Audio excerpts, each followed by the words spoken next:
చైతన్య గోశాల campus గురించి ఇప్పుడు మనం మాట్లాడుకోబోతున్నాము. సో ఇది విజయవాడకు సంబంధించి ఇది ఒక one of the best campus.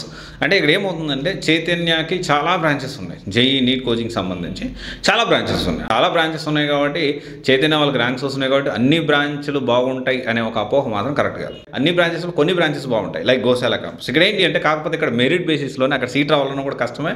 ఒకవేళ సీట్ వచ్చిందంటే మాత్రం అద్భుతం, ఖచ్చితంగా బాగా కేరింగ్ ఉంటుంది. మార్నింగ్ లేచిన కాడి నుంచి స్టడీ అవర్స్ చూసుకున్నా కానీ, లేకపోతే వాళ్ళ కేరింగ్ చూసుకున్నా కానీ, అండ్ వాళ్ళ క్లాసులు చెప్పే ఎక్స్పర్ట్ ఫ్యాకల్టీ చూసుకున్నా కానీ, తర్వాత స్టడీ అవర్స్, తర్వాత డౌట్ సెషన్స్, టెస్ట్ సిరీస్, ఇలా ప్రతి ఒక్కటి చాలా బాగా చాలా క్వాలిటీతో ఉంటుంది. ఎందుకంటే ఇక్కడ ఉండే వాళ్ళందరూ కూడా మెరిట్ స్టూడెంట్స్. ఇక్కడ వచ్చేసి బ్యాచ్ వచ్చేసి 70 to 80 ఉంటారు. ఫీజు వచ్చేసి 1,20,000 విత్ హాస్టల్ ఉంటుంది. అండ్ వీక్లీ చూసుకుంటే వీక్లీ టెస్ట్లు ఉంటాయి, మెటీరియల్ ఉంటుంది, అండ్ యూనిఫామ్, లాండ్రీ అయితే ఎక్స్ట్రా పే చేసుకోవాల్సి ఉంటుంది. అండ్ సిలబస్ ఆన్ టైంకి కంప్లీట్ అవుతుంది, no problem at all. Doubts clearance ఉంటుంది, జూనియర్స్ లెక్చర్ చేయాల్సి ఉంటారు.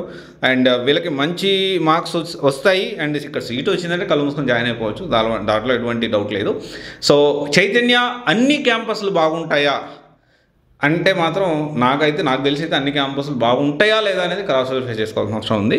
సో ఇంకా వేరే క్యాంపస్లు ఎక్కడ జాయిన్ అవ్వాలనుకున్నారు, అది ఎలా ఉండే తెలుసుకోవాలి అనుకుంటే దానికి సంబంధించి కమెంట్ చేయండి. దానికి సంబంధించిన డీటెయిల్స్ అనేవి మన త్వరలో అప్లోడ్ చేస్తాం. Thank you.